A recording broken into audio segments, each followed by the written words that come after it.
सम्माननीय सभामुख महोदय, सत्ताको खेल त चलिरहन्छ। सरकारहरू आउँछन् जान्छन्, यो कुनै नौलो कुरो होइन। पार्टीहरू बन्छन् र भत्किन्छन्, यो पनि नौलो कुरो होइन। तर देश रहनुपर्छ, अनुशासन रहनुपर्छ, यो मुलुकको चन्द्र सूर्य चम्किरहनुपर्छ, यो देशको राष्ट्रियता र राष्ट्रवाद अमर रहिरहनुपर्छ। सम्माननीय सभामुख महोदय, आज म यस सम्मानित संसदमा उभिएर एउटा स्पष्ट कुरा भन्न चाहन्छु। संसदमा सङ्ख्या होइन, भूमिका महत्त्वपूर्ण हुन्छ। सङ्ख्या त केवल सत्ता टिकाइराख्न र सत्ताको गोटी भइरहन काम लाग्दछ।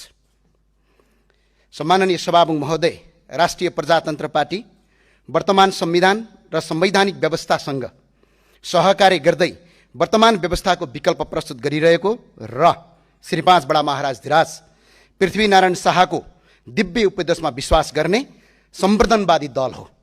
हामीले नेपालमा सम्वर्धनवादको महत्त्वपूर्ण पाटोको रूपमा रहेको राष्ट्र सहितको प्रजातन्त्र, सनातन धर्म सापेक्ष हिन्दू राष्ट्रको पुनःस्थापना र आर्थिक हिसाबले बोजिलो र मुलुकमा आवश्यकता बिना भित्राएको संहिताको खारेजी जस्ता शासकीय स्वरूपमा आमूल परिवर्तनका मुद्दाहरू बोकेको हुँदा केवल एक थान उपसभामुखको पद हाम्रो प्राथमिकता नै थिएन र छैन पनि। तथापि संसदको सबभन्दा ठुलो दलबाट नै प्रस्ताव आएपछि अन्य पुराना राजनीतिक दल र हामी परिवर्तन खोज्ने राजनीतिक दल बीचको ध्रुवीकरणको सम्भावनालाई मध्यनजर गर्दै उम्मेदवारी दिने टुङ्गोमा पुगेका थियौँ। यसै सन्दर्भमा हिजो बिहान एकातिर उपसभामुखको निर्वाचन सम्बन्धी छलफलमा अन्य प्रतिपक्षी दलहरूले रापरवालाई बाइपास गरी छलफल चलाइरहेका थिए भने अर्कातिर रासपा सभापतिबाटै सहयोगको आश्वासन प्राप्त गरेपछि रापरवा संसदीय दलको सर्वसहमत निर्णयले हामीले उपसभामुखमा उम्मेदवारी दिएका हौँ। सम्माननीय सभामुख महोदय, आजको हाम्रो उम्मेदवारीले राजनीतिकमा स्पष्ट कित्ता क्लियर बनाएको छ।